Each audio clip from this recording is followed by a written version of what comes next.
Get your brooms out because TCU baseball is back and they are sweeping the competition into the dustbin after a 3-0 opening weekend. Plus, TCU basketball gets a much-needed game winner from Jameer Nelson Jr. The women's basketball team is getting healthy again. Men's tennis plays in the Indoor National Championship and more from around the Big 12, all right now on this episode of Frogs Insider. DJ, take it away.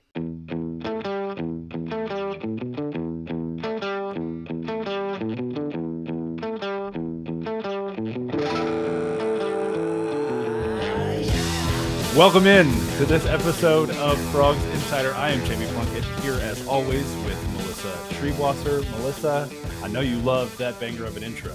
It was so good. I want to take people behind the scenes just a little bit here, just a peek behind the curtain. Jamie says, I've had wine, and then proceeds to go, I mean, anyone that's watching just saw him take a sip, and then proceeds to say, I had a banger of an intro ready. I forgot it. And then immediately goes, never mind, I got it. And then that was what was delivered. So no complaints, 10 out of 10, no notes, perfection, both in the composition and the delivery method. Jamie Plunkett, well done. Well, thank you so much. It's like we've been doing this thing for a while here. A while. You know, this is the Frogs Insider podcast, episode number 54. Wow. We've been cranking these shows out we have. this year. Yes, shout out to the Republic of Football Network, which we are a part of, hosted by Dave Campbell's Texas Football. You can find the show anywhere you get your podcasts. Just go and search Republic of Football Network, and we will pop up, along with shows for every other D1 program in the state of Texas, all in one feed for your convenience. Very cool. I love listening to the other episodes across the network. A lot of really intelligent people talking ball up and down the network, so it's a lot of fun to listen to. Yeah, and then there's also Gambling Gauchos and Between Two Bears, so intelligent True. people, and then those clowns. But then it's like cinder blocks, just weighing the whole thing down. Yeah. And then if you just want the TCU content, you don't want to listen to Gambling Gauchos or Between Two Bears, you can just search Frogs Insider wherever you get your podcasts, and a feed with just our show will show up right there. You can hit the subscribe button on that. And as always, you can go over to YouTube and search Frogs Insider. You'll see full episodes of this show with our faces. You can see me taking a sip of wine here in a minute, or you can watch all of the post-game interviews with TCU coaches, other content that we are creating and putting up there as well. Pretty much multiple times a week, I guess, because we got one weekly podcast and a couple games a week. Yeah. So and about refreshing the only place you're going to find all these great TCU baseball interviews, post-game interviews, because Jamie is out there doing the work, folks. That's facts. Doing the work. That's facts. And we don't need to go to that other site. Anyways, moving right along. Melissa, we also have to very quickly shout out our two wonderful sponsors, Hell's Half Acre Stadium Goods and Homefield Apparel. We will talk more about them later in the show, but always love to mention both of them and their partnerships up top because they are two incredible companies to work with, and we love them very much. Melissa. Jamie. Baseball's back. Whew, gosh, it was good. Man, let me just tell you, Saturday. Tell me. I woke up like 8:30. By 9 a.m., I had TCU on my television. You love to see it. And between TCU men's basketball, TCU women's basketball, and TCU baseball, I pretty much nonstop watched TCU sports until like 4 or 5 o'clock. It's a beautiful thing. It was outstanding. And I was so happy to see Frog Ball back. They really put us through it this weekend, Jamie. I think you mentioned that they were taking years off your life. I told you that the last 10 years aren't that great anyway. So they, that was a series. That was the thing that happened. It was the first two games especially, well, really all three games were not even nail biters, just absolute total chaos. But they're 3-0. Against a really solid Florida Gulf Coast team that had some really elite bats up and down the lineup.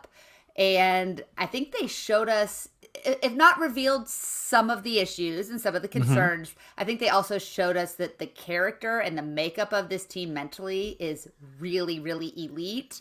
And that matters so much in college baseball.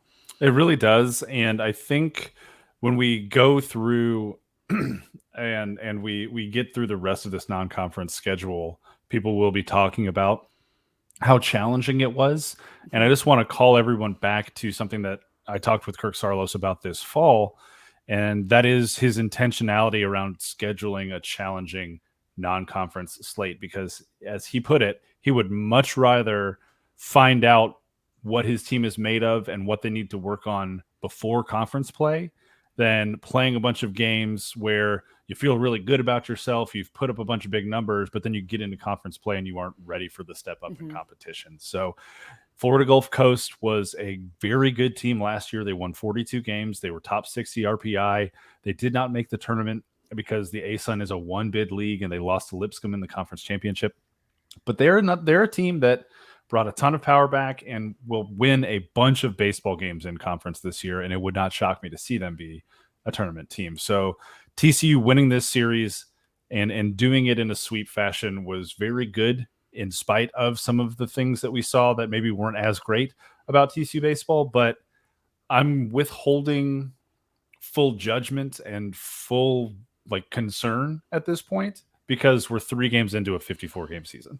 Yeah, I mean, I think that nobody needs to overreact and be like, oh, this team's not going to get through it. But I think it's fair to say that needing to come back from big deficits all 3 days, not ideal.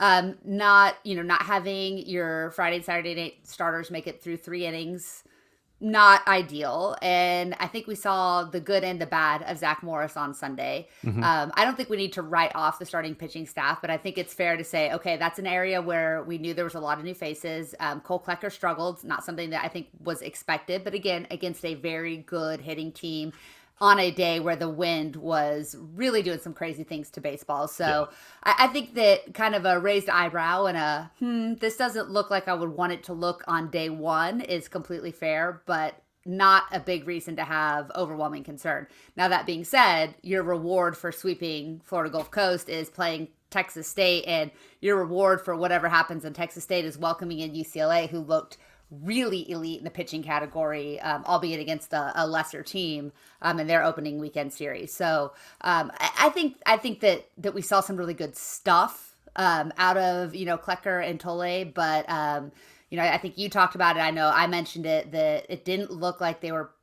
putting balls where they wanted to. They weren't quite hitting their spots, and there wasn't a lot of swing and miss going on. They did have quite a few strikeouts. Tolle had, he struck out the first 5 guys he faced or something, but I think that, they were squaring up just about everything they got a bat on, and that's not something that you like to see, but I trust Kirk Saarloos. I trust Dave Lawn to get those things addressed. And if there's one area where you can expect TCU to improve, it's in pitching. We've seen it every year that Saarloos has been on the staff, and incredibly encouraged by the power that this team has all over the lineup, even on Sunday when the wind wasn't blowing balls onto Berry Street the entire day.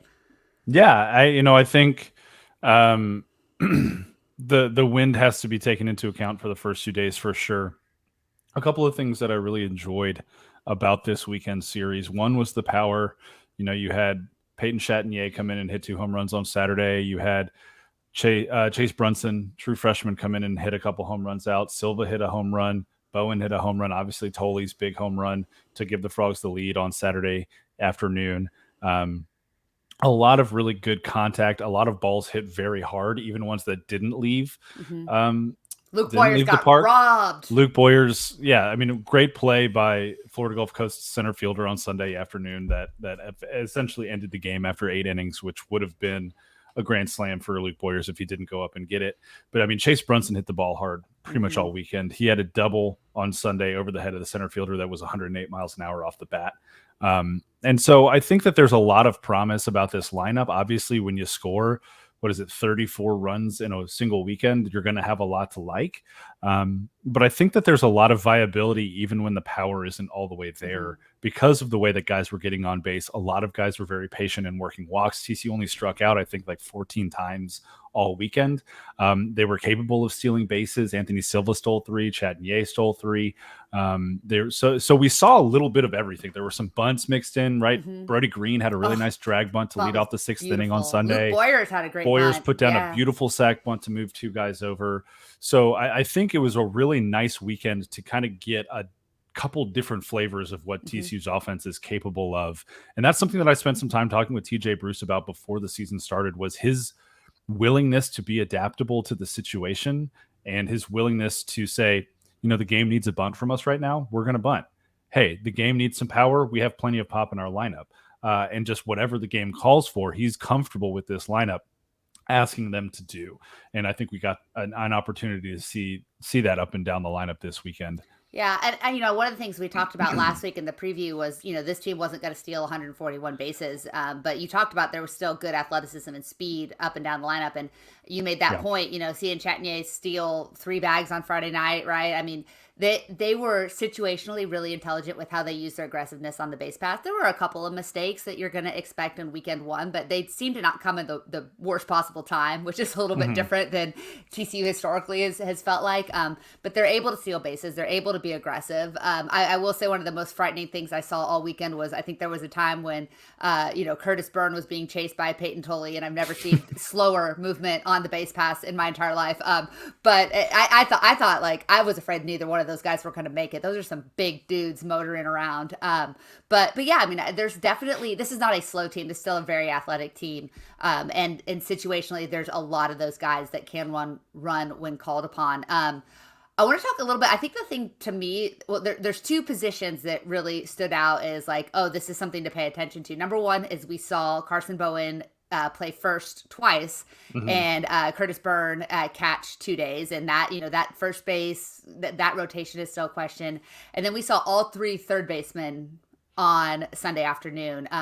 Ryder Robinson got the start all 3 days, correct? And then he started Friday, Saturday. Saturday got the start Sunday. Yeah. Basir got the start, and Ryder struggled defensively, playing a position he's never really been asked to play previously. He struggled, and he looked a little bit.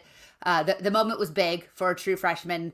We've been spoiled by some true freshmen like Anthony Silva, Chase Brunson, guys like that, but it's normal for your opening weekend series to the eyes to get a little bit big in the batter's box. I thought, that. Tell me, did we find our third baseman on Sunday, and is it the guy, or is this going to still be a competition for the first 2 weeks of the season? I think yes and no. So Brody Green had, and I've said this a couple times on the podcast, I've written about this. Brody Green had one of the best falls I've ever seen a TCU baseball player have. I mean, he was elite defensively. His bat was as hot as it could possibly be. And then he got back from winter break, and things had cooled down considerably, especially at the plate. And that's not necessarily abnormal. Yeah.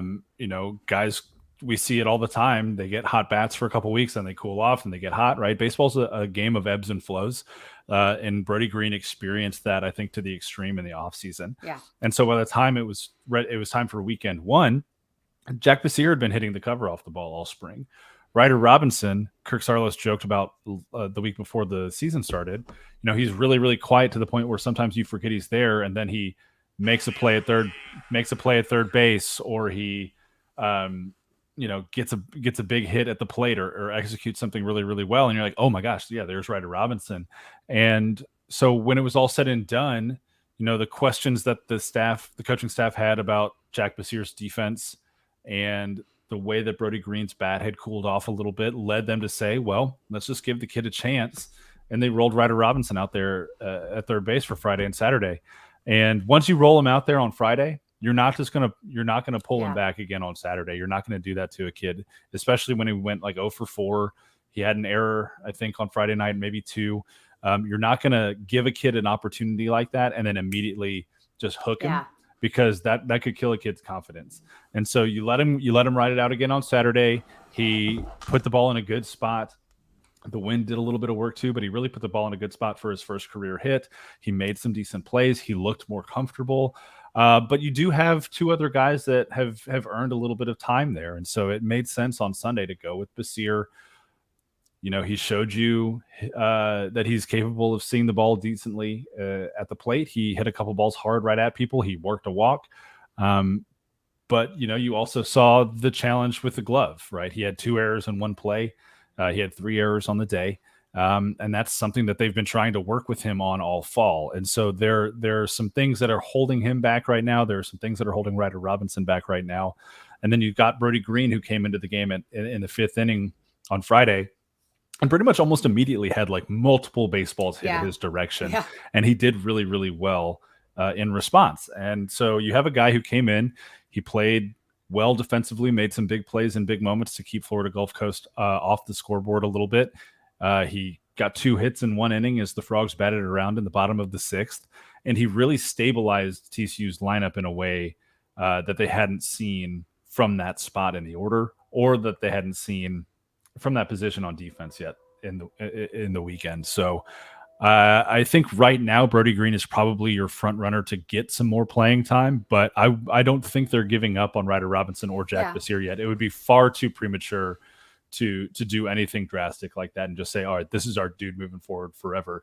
I think we're still going to see a mix of all 3 of those guys, but I think Brody Green will play a little bit more prominently than he did on opening weekend.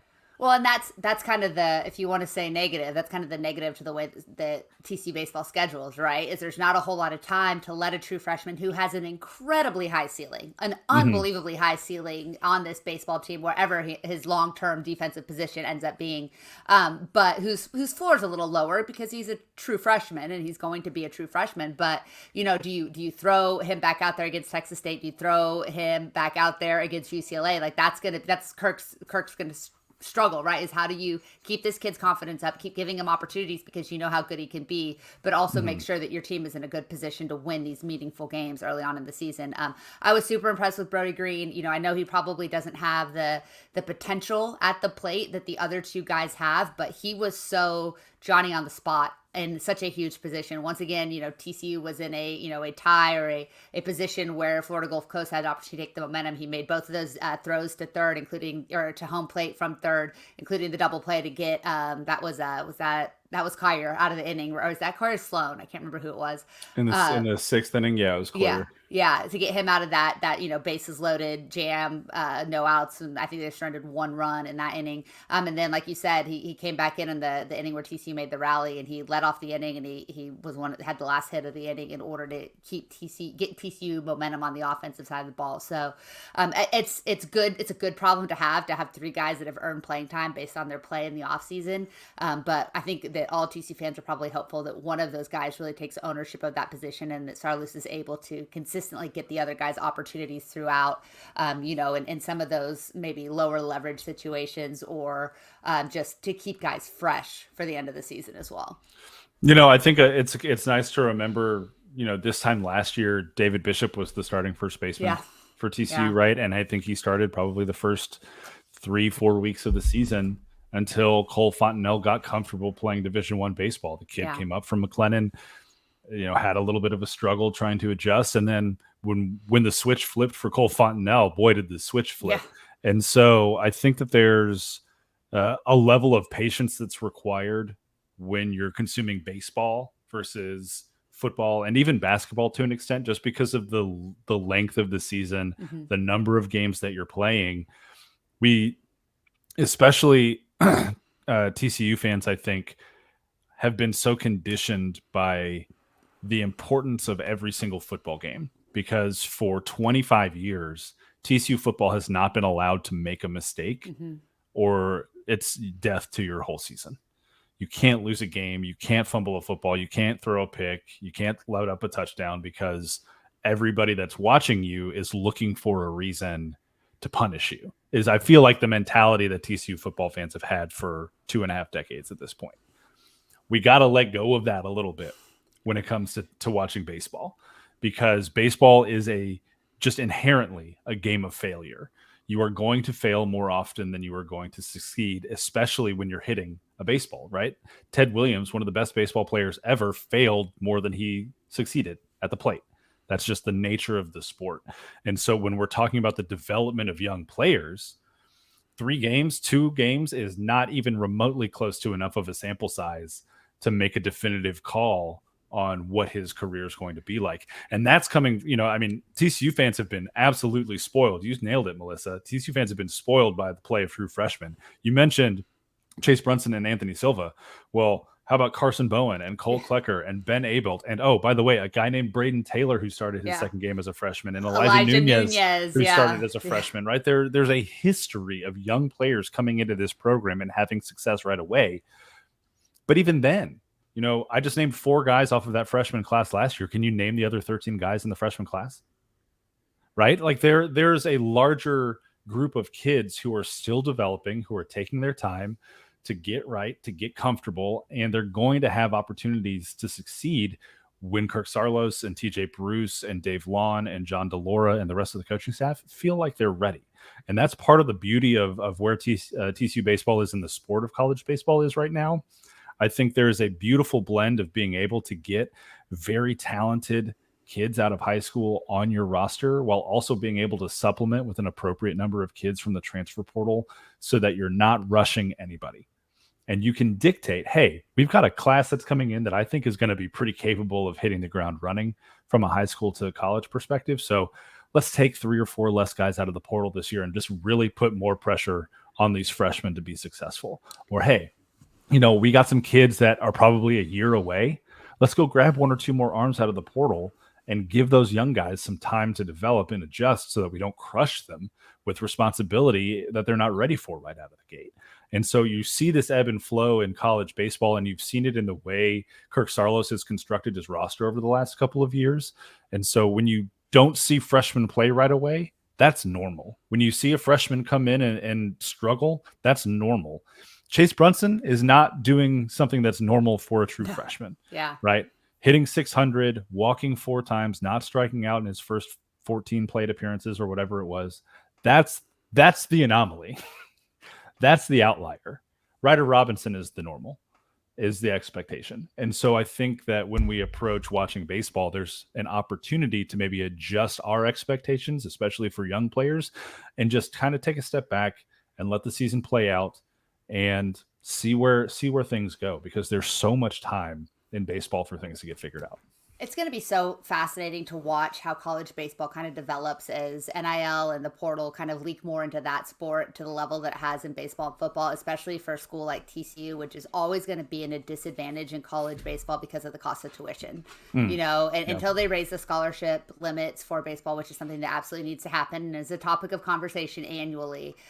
There's always going to be a little bit more of a challenge to keep kids that don't play their first and maybe their second year on a college roster at a private institution, one of these, $70,000 a year schools, because most of these guys are paying quite a bit out of pocket. But baseball is also super interesting because it's you've got 3 years guaranteed that you're going to play in college unless you're Anthony Silva and you age out a little bit early. And then with the MLB shrinking from 40 rounds to 20, right? There's less spots. So there's less high school kids getting drafted theoretically, and then there's less guys leaving college as soon as they're able to theoretically, because there's fewer spots for them out in the major league pipeline. So that's the new era of college athletics, right? It's roster management. Roster management often means keeping 18 to 22-year-old kids who by nature are not patient and who have been the best player that they've ever seen pretty much in their entire area for most of their lives, and telling them, hey, you're really, really good, but you're not ready yet, and getting that family to buy in. And that's one thing where I think that TCU has a distinct advantage with their coaching staff. The communication, we hear this, like we've both talked to dozens of parents over the years, and just the honesty, the communication, the forthrightness, the plan that is laid out for these families from day one. I think that these kids show up in Fort Worth knowing exactly what they're getting themselves into, and that if you're good enough, you will play, but if you're not, we're going to work really hard to develop you so that you have an opportunity to do so at the next level. And if we don't think you're that guy, then you're going to portal out and head down the road to another university, and we're going to go in the portal and bring someone in that we think is better than you. So, but there doesn't seem to be a lot of game playing out of that staff and out of that dugout. And I think that that's really helpful when you're trying to conduct a roster that isn't just built to win games, but it's built to kind of keep grounding that culture that's so important to success on a very long season with a lot of games, and that really wears you down. And that's something that I think Sarlos has shown time and time again he can do effectively. He has. And you talk about the intentionality and the forthrightness of the staff. They spent 2 full days at the end of fall camp having one-on-one meetings with every single player on the roster, talking about, hey, here's what we saw from you this fall. Here's what we thought you did really well. Here's what we really need to see you work on. And here's where we kind of see you carving out a role this year. And those are hard conversations to have, especially for guys who the conversation is, we haven't seen enough from you yet, right? Or we think we need to redshirt you this year. Those aren't easy conversations. I think on top of all of this too, and this is something that I had a conversation about with our good friend Parker Fleming, is the redshirt rule in college baseball and college basketball is detrimental to the sport right now because you cannot play at all without burning your shirt. And this isn't a tangent that I fully want to get on this show, but I will just suffice to say, I think that it would go a long way to developing some of these kids who maybe need 15 innings, 25 innings as a freshman to either say, I'm capable, or maybe I should check somewhere else out, and not have burned an entire year of eligibility learning that life lesson. And so I think that there's an opportunity for the NCAA to align the redshirt rules in college basketball and college baseball more with what we've seen in football the last decade, where a kid can get experience. It doesn't cost him any clock time. And he and the school are all better off for it because they have a better understanding of what that kid is capable of. It just seems like everything in college baseball takes about 3 years longer than it should to get instituted. But I think that's absolutely a conversation that needs to be had. And same with basketball, too. Jamie Dixon's talked about that quite a bit. Jamie, super small sample size, obviously, just 3 games. We're not going to know anything by the end of next weekend either. But what are a couple things that you are looking for the next 4 games with a really good Texas State team coming to town? And then, of course, UCLA, one of the true blue bloods of the sport, and a perennial power coming out of the West Coast. Yeah, let's start with the Texas State game because I'm really looking forward to this one. They are rolling a guy out there who TCU saw last year, right-handed pitcher Tony Roby. He was a junior last year. He's a senior this year. He pitched in Texas State's 8-4 win down there at Texas State last year. Through 4 innings, struck out a couple, only gave up 1 earned run. Kind of held TCU's bats at bay. That was in the early March point of the season where TCU's lineup was still struggling a little bit. They were having a hard time adjusting. But I don't know that we're going to see that same kind of challenge from TCU's lineup this year, just because there's a significantly larger amount of veteran presence. And so the Frogs and Texas State did have a fall scrimmage. They played like 18 innings. I went down and sat there and watched that whole thing. And TCU scored, I think, like 25, 30 runs or something. Peyton Tolley hit one of the loudest home runs I've ever heard. And so I think it's an opportunity for TCU to kind of find some stability pitching-wise when you've got a kid like Ben Hampton, who's going to be your starter on Tuesday. He's made 41 Big 12 starts in his career. You can't teach experience, is something that Kirk Saarloos always says. This is an opportunity for Hampton to kind of get the starting pitching right, kind of on behalf of the whole unit. So I'd really like to see him give TCU a quality start, get 5-6 innings into the game, not give up a bunch of runs, show a little bit more consistency with working the strike zone. I would also like to see TCU consistently put guys on base, not just in, hey, a 7-run 8th or a 6-run 6th, but hey, TCU's consistently putting some pressure on these opposing pitchers and defenses to be aware of their surroundings. So that's what I'd like to see against Texas State, especially when you consider the fact that outside of Hampton, you're going to probably see some faces that you haven't seen yet this year in the starting lineup. Saarloos said on Sunday that we can probably expect Sam Myers to start in the outfield. He's another freshman with a lot of potential. I wouldn't be shocked to see a guy like Gabe Miranda get a start at first base while either Curtis or Carson get the day off. And so we'll see what the lineup ends up looking like on Tuesday, but there are probably going to be some new faces in there. And then against UCLA, all right, well, we know what the challenges were in week 1. Starting pitching didn't give you enough as far as innings is concerned. The bullpen was up and down at times. The bats were hot and cold, mostly hot, some cold moments. And so I think you're looking for more consistency. Can Peyton Tolley and Cole Klecker get you into the 4th inning? Can they get you into the 5th inning?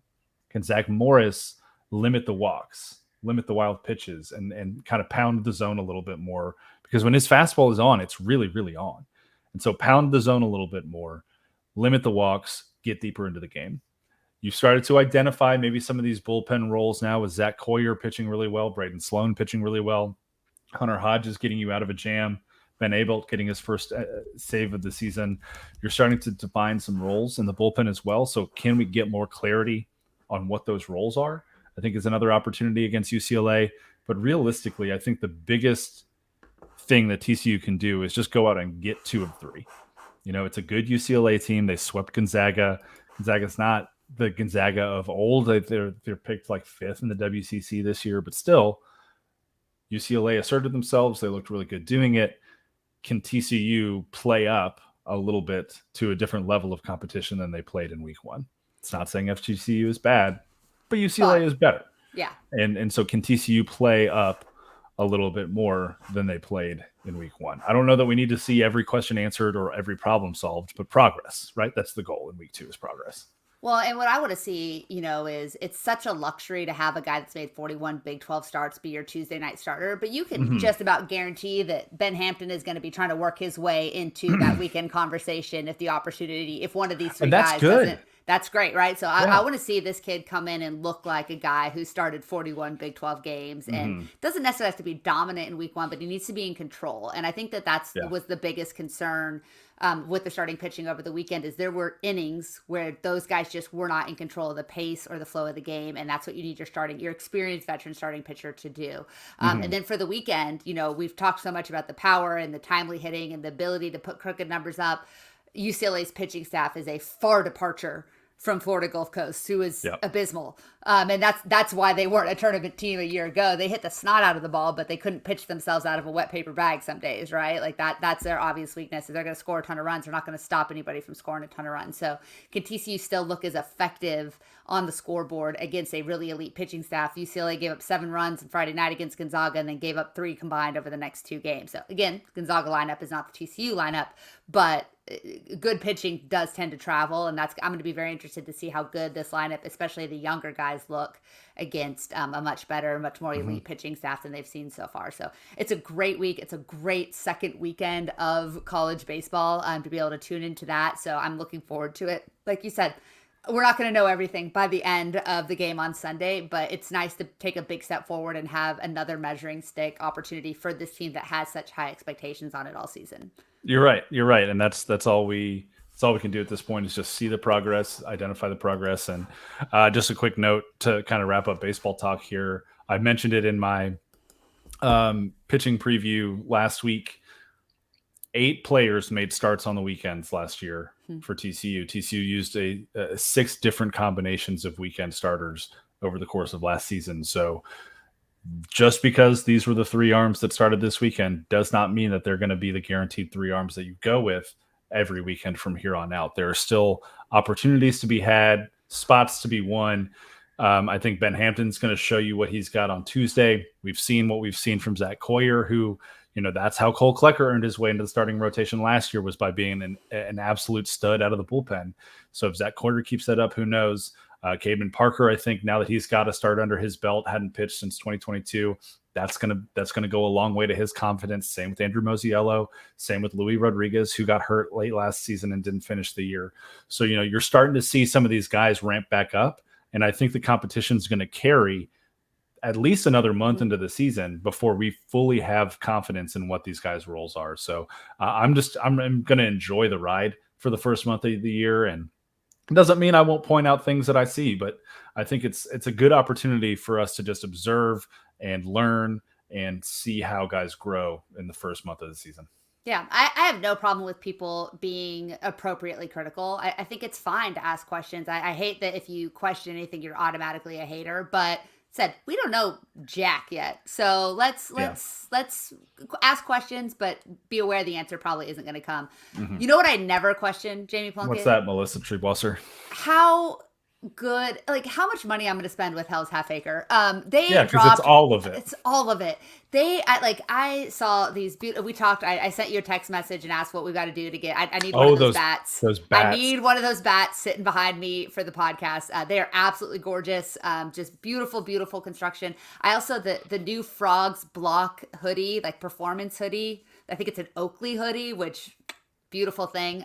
Just what they're doing out of Hell's Half Acre is absolutely unbelievable stuff. Everything is so high quality. I wore my frog ball. We got a free dress day on Thursday at school, so I wore my frog ball sweatshirt in honor of the season starting. That thing is as comfortable a sweatshirt as I own.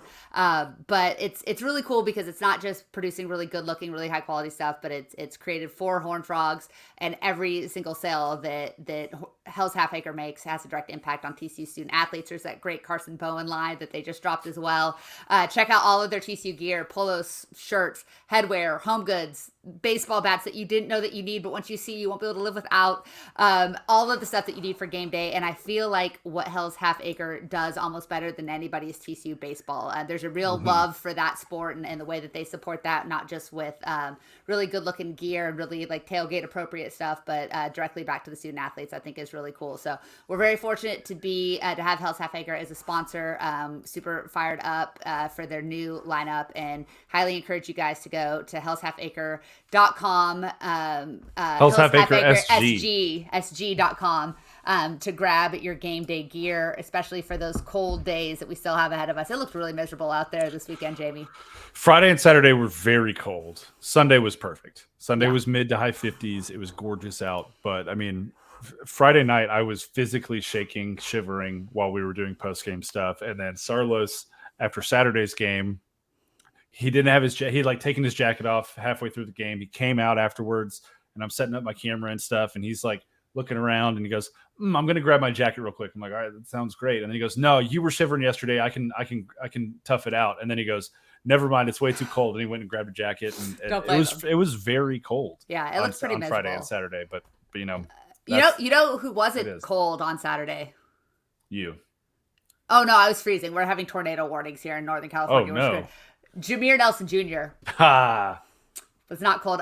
We talked a lot about TCU basketball, some of the deficiencies. We dug deep into the bag with coach speak, especially on the defensive end. And then we watched on Saturday, and the things that we talked about were, post touches, getting the ball inside out, spraying it to the shooters, and then helping the helper on the weak side.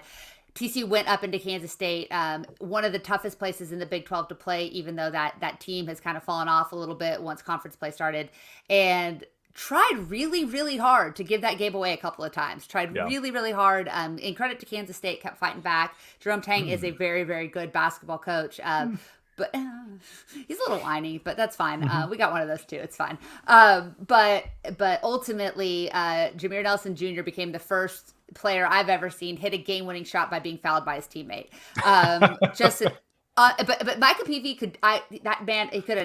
It was the one time. The one time he was out of position the entire game. So he was absolutely unbelievable. I mean, the shot was miraculous. Like it really just was an incredible athletic adjustment in air as he was getting his legs clipped out from under him. But as huge as the shot was, as much as we want to celebrate Jameer Nelson Jr. knocking down that clutch shot, Micah Peavy really announced himself in the second half of that game. I think he had an 8-0 scoring run that included personal scoring run that included 2 blocks. He was huge on both ends of the floor.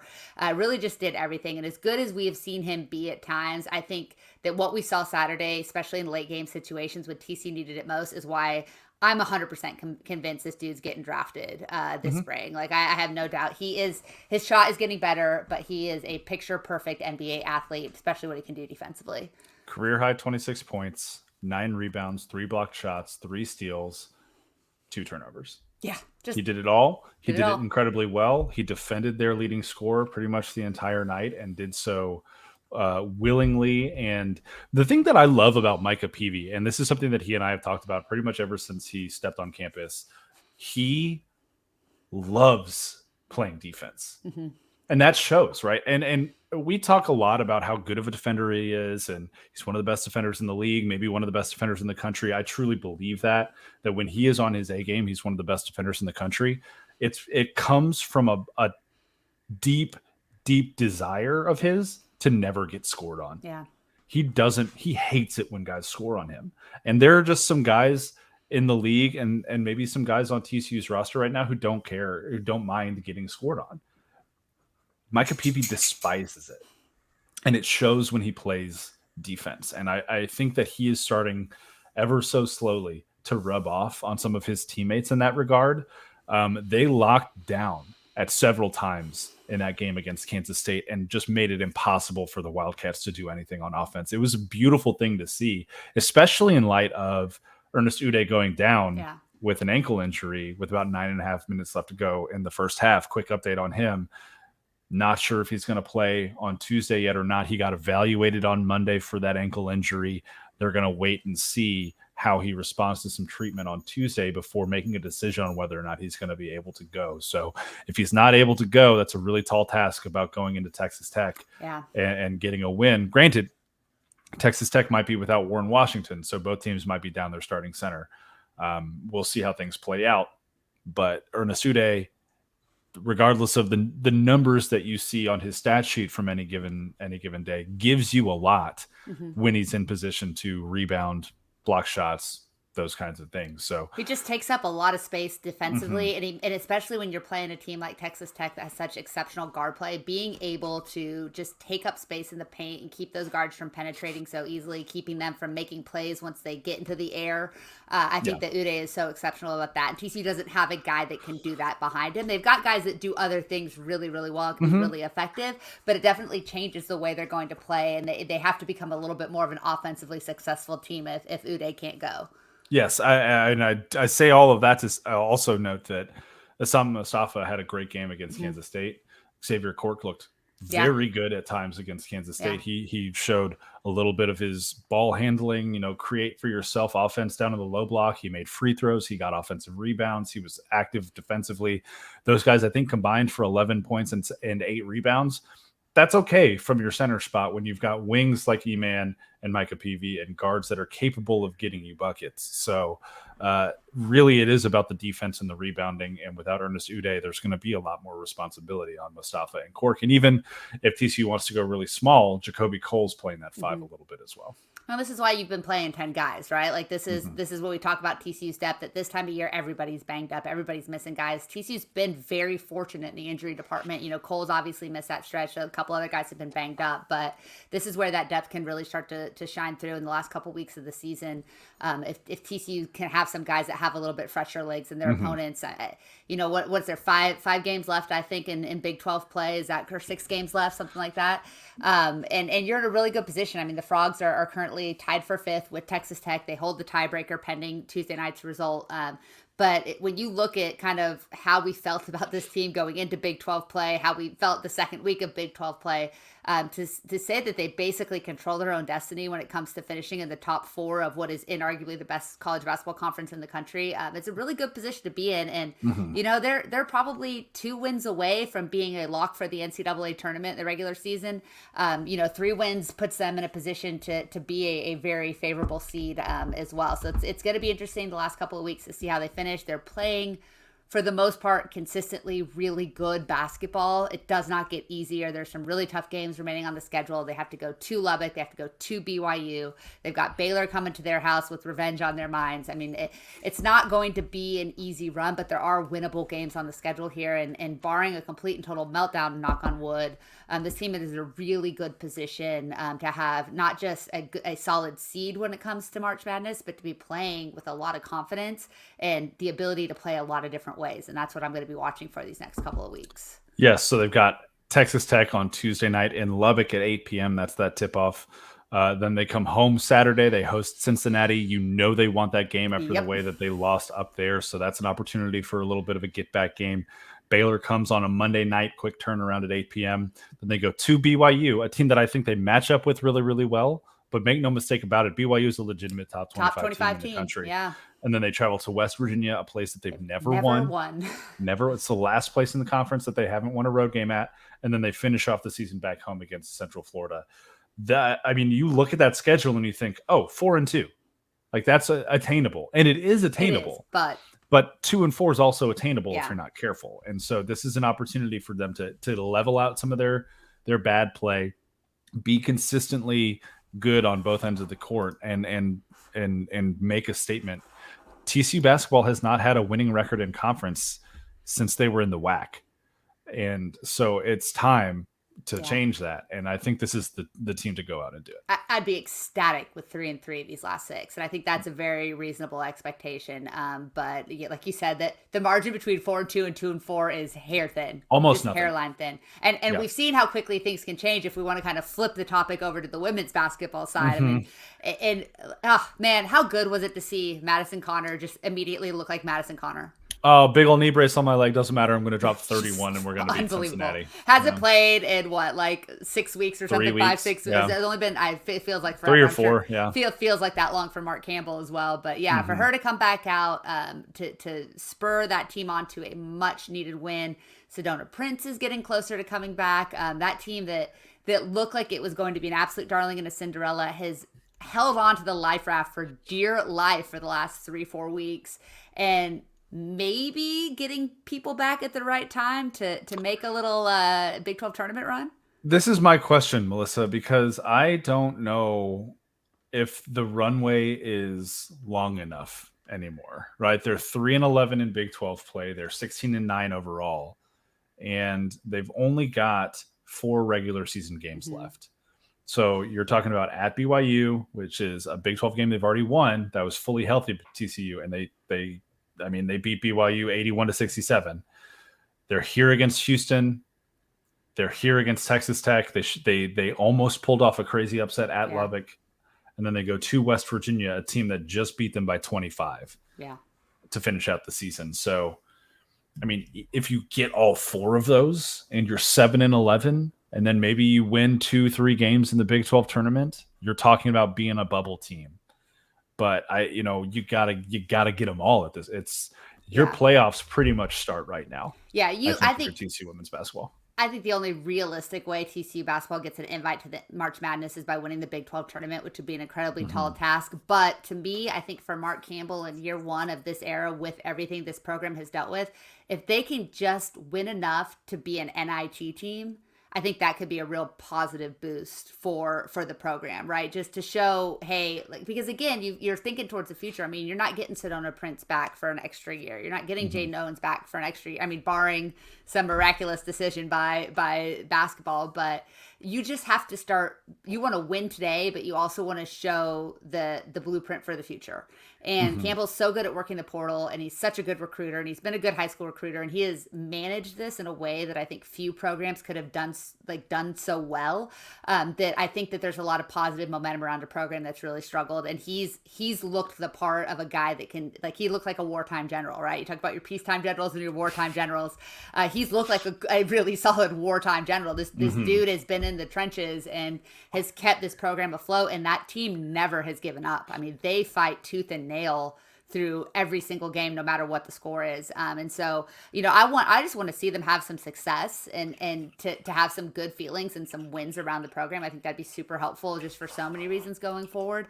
And you also want to see just the overall, you want to see Madison Connor play well, because she's going to be the heart and soul of your team next year. You want to see Sedona Prince get back out there just because of what she represents for college basketball. So I have absolutely no idea what to expect over the next couple of weeks. I have no, postseason wise, I don't know how much you're talking about that in the locker room, but I think it's about, the runway may be too short, but you got to keep building the runway so that you can fly the plane for next season, right? And I think that's kind of what Mark Campbell's got to have an eye on. Yeah, and I'm super excited to see too how Sydney Harris closes out the rest of this year, because she's been a lights out shooter for TCU in the absence of other folks. I think she's really carved out a nice role for herself, because when she got here from Central Michigan, she was one of those players that you knew what she could provide to you offensively, but the defense was a liability, and I think she would even acknowledge that. So the lengths that she has gone to be a at least average defender, and she hasn't really sacrificed much of her offense to do that. I mean, she dropped 27 against Cincinnati. She hit like 6 or 7 threes. And I think she went on like her own personal 11-0 scoring run in the second half of that game. So what we've seen from her paired with what we've seen from Madison Connor, you have a freshman point guard in Vic Flores, who's capable. You've got Haley Cavender coming in as probably your starting point guard next year. And I mean, she was the leading scorer on an Elite 8 team last season, right? So you've got a lot of talent coming in just from that one player as well. This is something that is probably not, this is a program that's probably not too far away. Yeah. Right. You're talking maybe 1 or 2 pieces away from really being able to make a legitimate run. And that's, I think, something that Mark Campbell has done a really good job of keeping at the forefront is, hey, we're not going to sacrifice the overall vision of the program and the overall path that we're on because we're in the shit right now. And so we're going to do what we need to do to move forward. But the goal is still the goal, even if the goal is happening next year instead of this year. Yeah, I've been super impressed with just the management of everything that he's dealt with. And like you said, there's a lot of talent coming in. You lose some really generational type talented players, unfortunately, to, graduation or whatever. But there's no reason to think that they can't look as good as early as they did this year, a year from now. And then hopefully this injury luck is an aberration, because Lord have mercy, you just can't. Lord have mercy. Yeah. Lord have mercy. But hey, Melissa, guess what? What? Spring football is right around the corner. And if you want to talk about mercy and new beginnings and new opportunities, TCU football has that chance right now. Spring practice starts on March 23rd. The spring game is April 27th. There's some media availability this week with a couple guys, Josh Hoover and a couple other players, and Sonny Dykes, and it's about to ramp up, and pretty excited to get into football and football content. Yeah, it's crazy to me that we've been on this podcast for 50 minutes and have yet to say the words TCU football, but I think that's just such a testament to what it's like having a school that does a little bit of everything well, right? We still have to talk about tennis, who played for national championship on the day we're recording this on Monday. It's crazy. But yeah, I mean, I've been paid just... I've had a one eye tuned to TCU offseason stuff. Yep. They've had a couple of live workouts that they've put on social media, which, again, like my Gary Patterson trained mind can absolutely not believe that TCU is broadcasting live workouts. It's insane. I've been excited about some of what we've seen. We've seen the leaders that we expected step up and really take an active role. Guys like Marcel Brooks has been very vocal in the workouts that we've seen. We see a lot of Bud Clark on social media doing the right things. I've been happy to see Kaz Kazadi look and sound like Kaz Kazadi. It seemed like he took a little bit of a step back last year, that he wasn't maybe as enraged all the time as we're used to seeing him, but we're getting a lot more Kazadi content and this offseason, and it looks like he's back fired up and getting things back on track, because I think so much of that accountability starts in these offseason workouts, right? And the accountability was a lot of what was lacking a season ago, and toughness, right? That was the biggest complaint, is this team just didn't have the intangibles that you need to win those close games like they did a season ago. So it's gonna be fun to watch these position battles throughout spring ball. I mean, I think the offensive line, linebacker, and the secondary, as well as running back, are going to be kind of the four big ones. I'm really excited to see Josh Hoover. I'm glad that he's got media availability this week. I'll be excited to see. He won't say anything because he's too well trained for that. But he's gone to the Mark Cohen School of Media Relations. Yeah, saying absolutely nothing. Yeah, which is great. But I think that one thing we saw from him a year ago was how well the team responded to him. I think he's got those, like, I don't want to say the Max Duggan intangibles, but he really does seem to he carries himself with that type of respect amongst his teammates, and they really bought into him. He's got a lot to prove too. I mean, I know we were all really excited about the numbers that he put up, but he's got a lot to prove and a lot to work on, and I don't think that Ken Seals is going to be much of a competition, but I think just having a veteran guy who's seen a little bit of everything and played at a high level with various amounts of success will be really good for him in that quarterback room, and I think Ken Seals will push him to be great. I'm excited to see some of these transfers. I'm really excited for Nana. I think he's going to be, just from what he does on the field, but what he does in the locker room is going to be a huge impact. So yeah, it's fun to have football be around the corner as far as actual kind of pads hitting going on, and I think that it'll be interesting to see as things start to leak out over that course what we see that's different than it was a year ago. I think the thing I'm looking forward to the most is, what does this defense look like under Andy Avalos? How aggressive is it actually going to be? We've talked kind of theory this offseason about the stud and the spur hybrid positions in his defense, about being 4 down linemen, and we've seen through the portal they've essentially fully reconstructed the secondary. They've brought in some defensive linemen. You mentioned Nana. They also brought in a kid from Tulane, right? So like there are some opportunities, I think, for people who are paying attention to the program to really get a glimpse of what things can look like, especially on the defensive side of the football. We've got a year of Kendall Briles as the offensive coordinator under our belt now. We kind of know what to expect from that offense. I'm sure we'll see some wrinkles and some new things in 2024 that we didn't see in 2023, but we have a general understanding of how he wants to operate on the offensive side of the ball. but Andy Avalos is still a big question mark. And so what we get to see this spring is going to be really important because we're not only going to learn more about scheme, but we're going to learn about what roles guys are being asked to step into. Mm-hmm. Namdi Obiezor is another kid that we're going to get to talk to this week. I'm very excited to hear, his thoughts on what he's learning about this defense so far, because I think he's a really intelligent guy who is probably going to have some opportunity at that spur hybrid position because he's a converted safety playing linebacker. So really excited to hear from him, get some more insight into this defense, and see how installation goes this spring, because that's going to go a long way to summer workouts and fall camp. Yeah, for sure. It's as said, we've got a lot to keep us occupied between now and then, but sure do. It's always fun to have spring football to look forward to. And I'm just trying to figure out how early is too early to book my Big 12 Media Days trip to Vegas. So also Bellagio is the official hotel. Yes. Come on. Listen, Brett Yormark, he does not miss. The man does not miss. I feel like it's a consolation for the fact that we were in Narnia for the Big 12 basketball tournament last year. Media seating was in literal outer space. But you know what never misses, Melissa? Not one single stinking time. That's Homefield Apparel. You're repping the shirt. I'm repping a hoodie. Head over to homefieldapparel.com. Type in the code FROGSIN15, FROGSIN15. That'll get you 15% off your first purchase, 10% off of every purchase following. For some of the softest hoodies, softest t-shirts, the joggers, Melissa. I saw you took a big fall in your joggers. God. It was so bad. Shout out to Steffa for sending me some joggers that she had never worn. Wow.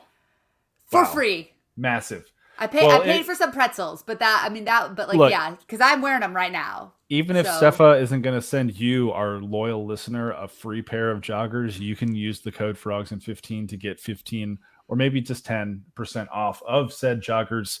They are incredibly comfortable. I'm not wearing mine right now because I think they're in the washer, because I wore them like 8 days in a row because it's been freezing cold in Fort Worth. So Get yourself some joggers, get yourself a hoodie, get yourself a dad hat for those watching on the YouTube channel. Homefield Apparel, FROGSIN15. Get yourself some good stuff for you or for the family. Make it happen. Make it happen. TCU almost made it happen today, only to fall just short in the indoor national championship. Would have been a three-peat for the Horned Frogs up against Ohio State. Just an absolutely stacked Ohio State tennis team full of some veterans. Frogs jumped out to a 3-0 lead, taking the doubles point, took courts 1 and 2, and battled. I mean, just battled on seeds 3 through 6, but Ohio State was just a little too strong. I don't know much about tennis. I don't understand a whole lot about tennis, but there was some rumors going around the internet that Ohio State may have kind of cheated their lineup a little bit. And it's not cheating, but it's kind of cheating. It's like golf rules. Like, you're not supposed to do that, and dropped some of their better players for more winnable matches, which if they did that, I think it's asterisk championship and they should not count it. But I don't know what's happening. I just know Dave Verdini might be, if he's not the best coach on TCU's campus, he's in the conversation. I think that program, the fact that he's doing what he's doing in Fort Worth, Texas at TCU is pretty unbelievable. This is a team that consistently is playing for national championships indoors and outdoors. That's winning Big 12 titles against really stacked competition.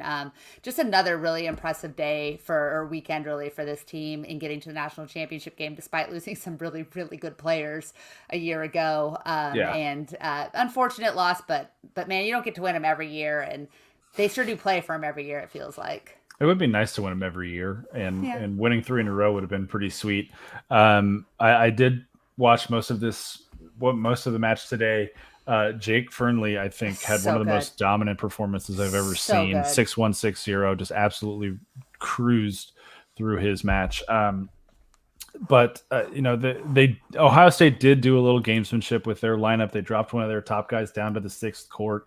Tommy Jurosek gave him pretty much everything he could handle. Like he battled and battled and battled. Was the second to last court to finish, ended up being Ohio State's 3rd point, and Louis Maxted just really ran out of steam there at the end against a guy who he beat in 2022, or I guess 23, maybe in the semifinal against Ohio State to get TCU to the indoor championship. These guys have had a long history, and Louis got the better of him last year. he got the better of Louis this year. Sometimes it's just the way things break. Yeah. But there's a lot to like about this men's tennis team. They are pretty deep. I think they've got a lot of experience, even though they've lost guys like Luke Famba. And I think that, they're going to be better off for having this experience. I think it's going to motivate them because, I think that they kind of came into this and said, hey, 3 in a row is a real possibility. Not that they took their foot off the gas or took Ohio State lightly, but they, I think, came in expecting to win, and they didn't. And so now they have a chance to maybe bounce back in the outdoor season and do something that they've never done in the outdoor season, and that's go and get a title. That elusive right? That's like the one piece of hardware that Roditi has yet to put on his shelf. And if this is the thing that eventually motivates them to get them over that hump, then so be it. But I think that they're talented and they're capable enough of competing and reaching the Final Four in the outdoor season as well. So a lot of tennis left to play for these guys.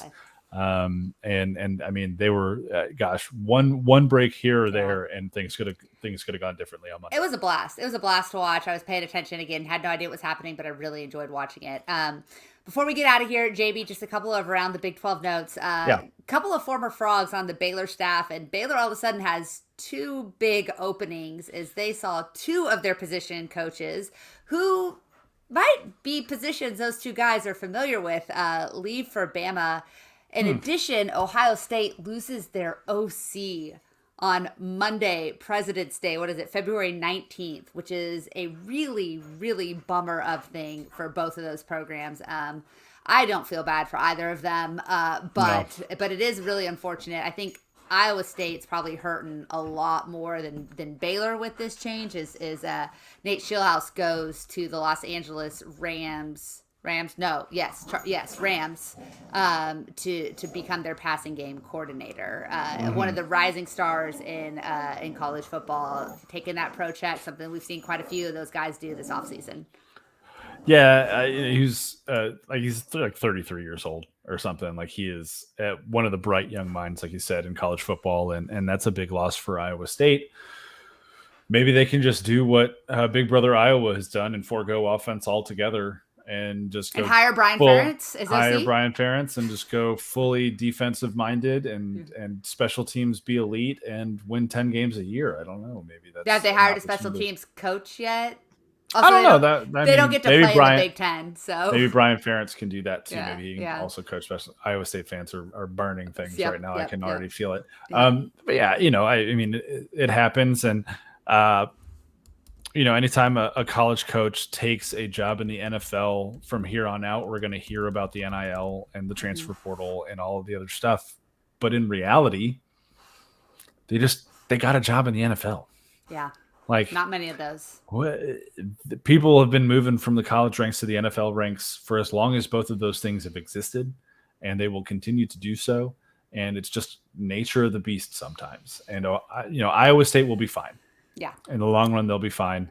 They'll win 8 games with a really loaded roster, and everyone will make fun of Matt Campbell, and then he'll win 10 games with an unexperienced roster, and we'll do it all over again in 3 years.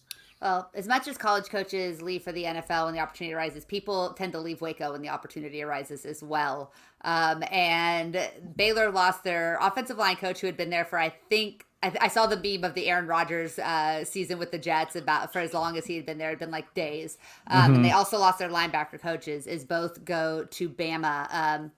Are we going to see a Jared Anderson, offensive line coach at Baylor, and Gary Patterson, linebackers coach at Baylor situation here? I don't think so, but it's funny to think about. It is funny to think about. And hey, get a job, homie. Get a job, get a paycheck, do what you need to do. We watched a lot of Jared Anderson offensive lines here. Mm-hmm. Yeah, it's a thing that happened. So if it happens again, we all have thoughts. Just going to take a sip of water. Yep. This has been the Frogs Insider Podcast. She is Melissa Treebwasser. I am Jamie Plunkett. We'll talk to you next time. Recapping TCU's series with UCLA, a couple men's basketball games between now and then, and anything else that's going on in the TCU athletics universe. We'll let you know about it on the next episode. Make sure that you've liked the YouTube channel. Leave us a comment under the video. Wherever you get your podcasts, make sure that you're subscribed, leave a 5-star rating, and share it with a friend. Put us in the ears of every Frog person that you know, because make them all suffer make alongside them, you. Make them hear the Jared Anderson jokes at the hour and 3-minute mark, just like you did. Make them do it. Okay. I didn't say anything. I took a sip of water, Jamie. I drank some water. I do not need to be getting a DM tomorrow. Anyways, go Frogs. We'll talk to you next time. Go Frogs.